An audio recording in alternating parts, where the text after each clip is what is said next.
Si Nanay Regina Batuan natagam na ni atong nakasinati og pangharas sa pipila ka galatagaw nga gapanglimos sa kadalanan. Sukad ni adto, wala na niya kini ginahatagan pa og tabang og dili na kuno angayang hatagan pa. Pero kung magpalimos sila, duton jud ko nila.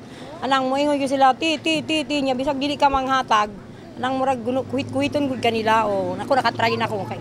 Dili si angay tagaan kay kung kuan man gud sila murag gina-tolerate nato ang ilahang pagkabadyaw nga mang panlimos nilang sila forever. Pagkonsinti usab alang kang Nanay Nedy deklaro kung kanunay hatagan og limos, ilabi na ang mga batang galatagaw sa kadalanan. Dapat hindi bigyan para matuto sila maghanap buhay. 'Di ba? Pero mahirap sila dalhin, 'di ba?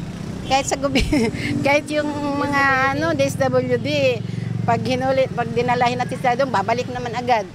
Matod sa City Social Welfare and Development Office kung CSWDO, kasagaran sa mga galatagaw nga gapanglimos sa kadalanan mga badyaw. Giila silang mga seafarers o gabalhin-balhin kung diin sila makapangita o kapanginabuhian. Dagsa kuno sila mataghapit na ang Pasko tungod kay nasayod silang manggihatagon kuno ang tawo panahon sa Kapaskuhan. Giaksyon na usab kuno nila kini pinaagi sa pag-rescue sa mga kabatan-unang badyaw og dito namugna ang usa ka sabutan tali sa gobyerno o sa mga ginikanan. Nag-initiate ang atong mga barangay captains sa barangay South, West, kanina di sa Central District, pati ang barangay Lagaw, nag-joint operation ta to rescue these children.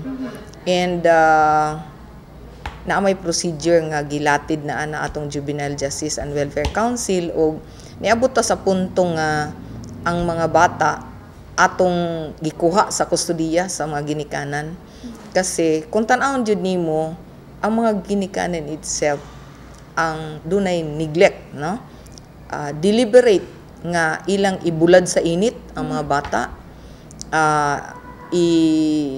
paulanan, painitan aron murag maluoy kayo ang mga katawhan. O nagpromisa man sila nga di nila utruhon.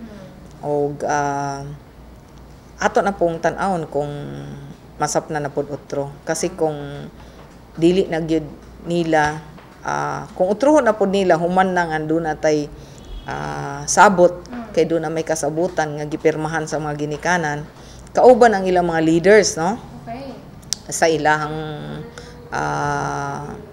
ilang mga grupo dito sa barangay hall mismo. Then ang mga ginikanan na mismo ang paila na mong kaso this time. Hinungdan nga abiso ni ini sa mga katawhan kung angayang bang hatagan og limos ang mga badyaw. Sa kung tan-aw ang paghatag og kwarta sa ila dili makatabang. Naiuban mga tao nga instead of kwarta ihatag kay kung tinuod jud nga gigutom, pagkaon na lang ihatag. Dili po dawaton kay kwarta gyud ang pangayoon. In fact, usahay ang uban, moingon pag yun og dili dapat maubos og 5 or mudikta pa kung sa imong gustong ihatag. So, sa kung tan-aw, siguro dili maayo nga ato silang anaron tungod kay ginasugal nila patintero sa sakyanan ang mga bata. Kung kinsa man ang makasinati og pangharas sa mga badyaw, mas maayong i-report kini sa mga otoridad o kung dili mapunggan sa paghatag og hinabang, mas maayong pagkaon na lang kaysa kwarta. Jessa Leduna, Brigada News.